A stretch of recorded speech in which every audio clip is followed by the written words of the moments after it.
Hey you retro tech enthusiasts, welcome to my YouTube channel, Vintage Tech Junkie, the channel where we embrace the nostalgia of all things retro technology. I'm James, and today we're going to embark on a nostalgic journey printing Christmas cards on our trusty Commodore 128. Now when I was a kid, I used to print Christmas cards every year on my Commodore 64, and it was just a fun thing to do. So I kind of wanted to recreate that by creating Christmas cards this year on my Commodore 128. First things first, we're going to need the right software. Fortunately, Commodore 64 and 128 had a few gems for graphic design. Today we're going to take a look at Printmaster Plus and the Print Shop. Try to figure out which one we're going to use to create our Christmas card. Now personally, I like Printmaster Plus. It just seemed to have a little bit wider array of different things you could do and different graphics, but the Print Shop was also a very popular choice. Both were staples back in the day for printing anything. In the 1980s, the Commodore 64 had a super popular presence in homes and schools, captivating the imaginations of a generation with its graphics, sound, and endless possibilities. Amidst this era of technological innovation, a couple pieces of software which essentially began the desktop publishing genre of the software were produced: the Print Shop by Broderbund Software and Printmaster by Unison World Inc. However, in the world of software, innovation often sparks legal battles. In this case, it actually turned into a landmark case that shaped the landscape of copyright protection for computer programs: Broderbund versus Unison World. The fast success of Print Shop led to what you might expect during this time: obvious clones. However, in this case, the legal battle that ensued almost inadvertently caused the demise of open source software. Unison World was primarily engaged in the business of porting software applications to other platforms, and to date, the Print Shop was only available on the Commodore and Apple platforms. Unison engaged with Broderbund to make an IBM-compatible port of the Print Shop and actually began work on producing a faithful reproduction, but the deal eventually fell through. Unisys programmers were eventually told to stop trying to copy the Print Shop and proceed with an enhanced version of the software, and ultimately Printmaster was born. The lawsuit eventually ended in Broderbund's favor, finding that Unisys infringed on the copyright of Broderbund software and led to significant changes with Printmaster. The lawsuit was primarily based on the look and feel similarities between the two pieces of software. Much of the software we use today borrows look and feel elements from other pieces of software, and this could have led to legal decisions which could have stifled innovation and impacted the broader software industry as a whole. Thankfully, this decision didn't really set a legal precedent. After this case, several other companies tried to copyright individual dialogue screens but failed. The U.S. Copyright Office eventually weighed in and stated that copyrightable expression, including screen displays in a computer program and owned by the same claimant, is to be considered a single work.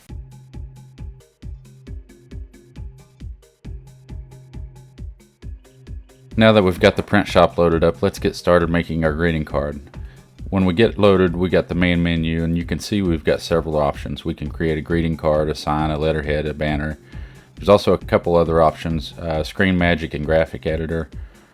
Screen Magic basically lets you create cute little screensaver type things, and Graphic Editor lets you make your own graphics. Today we're going to focus on the greeting card, so we'll choose that. And it takes a minute to load, but when it comes up on the next screen, we'll have some options for designing our greeting card. So this screen gives us a choice. We can either design our own card, or we can choose from some ready-made options.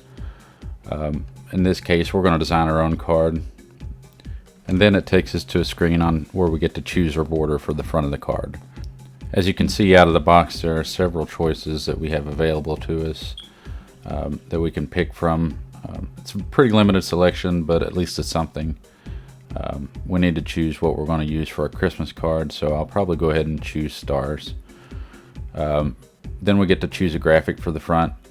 We can choose it by name, by number, from another disk, or no graphic. By number would let us choose from the user's manual which graphic we would like to use, and from another disk would let us use a third-party graphics. But we'll choose from the list of pre-selected options for our Christmas card. So we'll probably go ahead and choose the Christmas tree. We get to choose the graphic size. We're going to choose large. And then we get to choose the font for the text that's going on the cover. Again, we've got some we've got some choices here, not a ton, but we've got some. So we'll go ahead and choose RSVP, and now we get to type our message. That's going to depend on the font we've chosen as far as how many characters and lines we can use. It's not super intuitive, but we're going to keep it simple. We've got some options to where we can edit the text. We can change positioning, left, center, right. We can change the form of line to solid outline or 3D, and so on and so forth.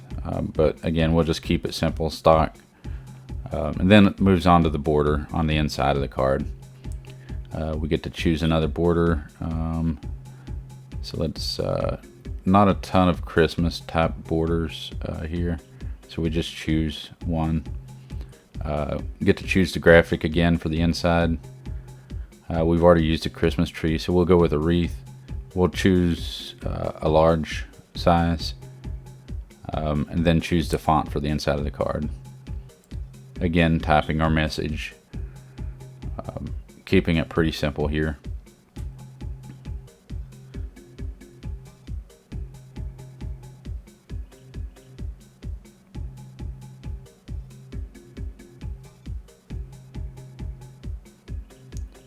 And now that we're done, we can give ourselves credit, which is kind of unique to the print shop. Lets us print a little message on the back of the card. So we'll probably go ahead and do that, type a one-liner. Yeah, so this is just a little quirky thing that you can do with print shop. So we'll put Vintage Junkie Design Studio.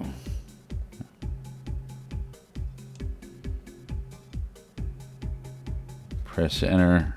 And now we can print the design. And once you click print, it takes a few minutes to load up. It's got to generate everything properly for the printer in order for the print to be formatted properly. It's a neat little thinking screen.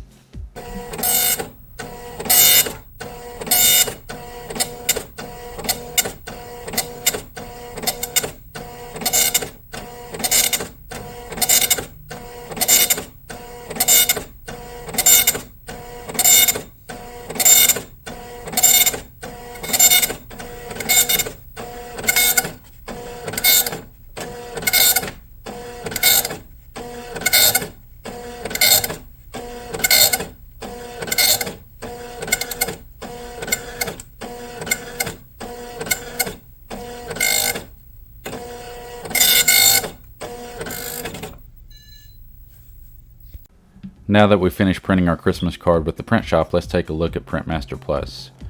Again, you can see it's very similar to the print shop. We've got a lot of the same options here, but we're really just going to focus on the card and go through and see what some of the similarities and differences are. Again, differences here, we can edit or load a card, but let's go ahead and create a new card, and we get to choose our borders just like in print shop. We've got a selection of available borders for us to use. For this Christmas card, let's go ahead and choose kind of similar, no border, same as we did on the other. Now we'll go ahead and choose the graphic, or I'm sorry, the border on the inside. We'll go ahead and do the Christmas border for the inside. Choose the graphic for the cover. We can choose from this disc or another disc. We'll use the ones available here. If you press the Commodore key, you'll see that it'll give you a preview of the graphics. It takes a second to load, but for this page of graphics that we've got on the screen, we'll be able to see what it looks like.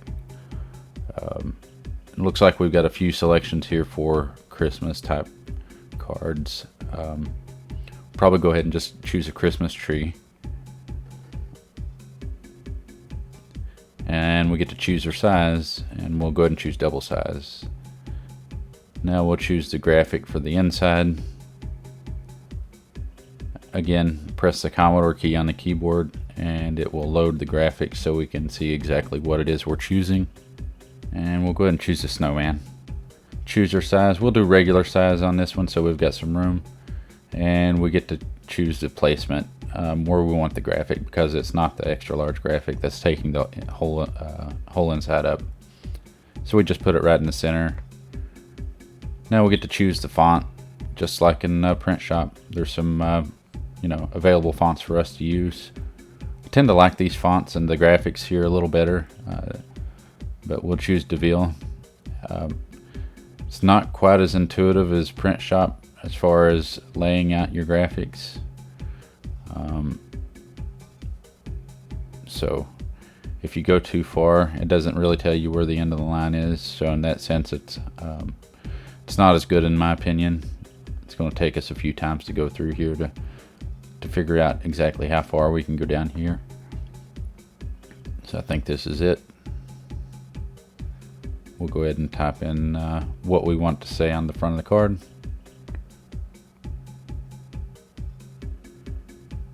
And now we'll do the same, the text on the inside, choose our font.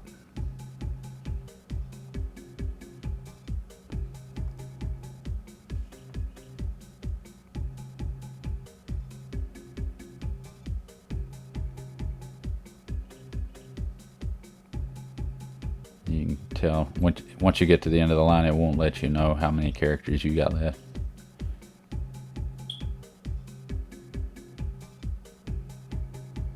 Until you get to the end of the line.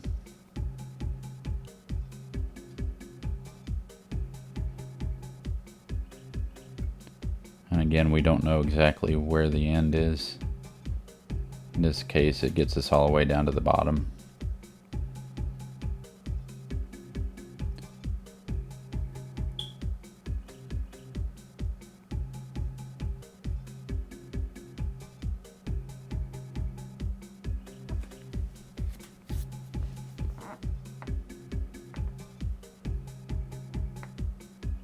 And that's kind of the options we've got to make our Christmas card.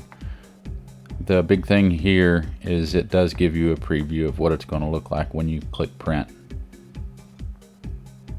So again, it takes a few minutes to load up, but it'll show you what the design is going to look like in its finished form. That's a big difference in what Print Shop was doing, because when you click print in Print Shop, you don't know what it's going to look like until it comes out on the printer. Here at least you get some sort of preview.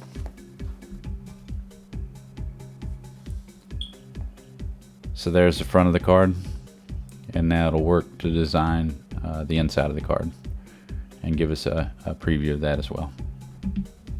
So here's our preview for the inside of the card. As you can see, it gives us a pretty good idea of what it is we're going to be printing.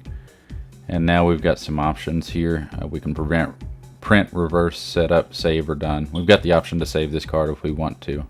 Let's go ahead and print our card.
So I'm going to be printing a few of these out and sending them to some folks, so I'd like to think about generating some custom graphics to include on my Christmas cards. And I had an idea. I thought it would be really cool to generate something new with something old. So I wanted to generate a QR code in the graphics editor for inclusion on these cards, so you could take a piece of new technology like a cell phone, scan something new like a QR code on something printed in 1980s technology. Thought that would be really cool. So I'm going to go ahead and open up the editor and start generating a QR code. And the way I did this was I took a website that generates a QR code and basically going to be hand transposing it over in this using the Print Shop software. I actually tried doing this in Printmaster, but surprisingly the Printmaster, while a little more high resolution generating the graphics, the screen editor was very hard to use, and generating something as precise as a QR code is going to be proving very difficult. So I only did this in the print shop, so that's what this video is going to give you a demonstration of. As you can see, it's a little tedious, but it works. Didn't have very much problem at all with the print shop in creating this QR code. Actually got it completed and printed, and it actually works just fine. It's a little tough to see, as you can, as I'm finishing up here, you can kind of tell that I messed up a little bit on the transposing, but it was a pretty simple fix. Just going back and erasing some pixels and adding some pixels in. Got it all wrapped up and everything worked great. So I'll probably figure out some way to incorporate this into the Christmas card design that I'm going to send out. And just thought it was a really neat that I could print this again on an old dot matrix printer. Very new technology, using something old. Just thought it was cool. So I'm going to save the design, and that way I can use it later on my Christmas card.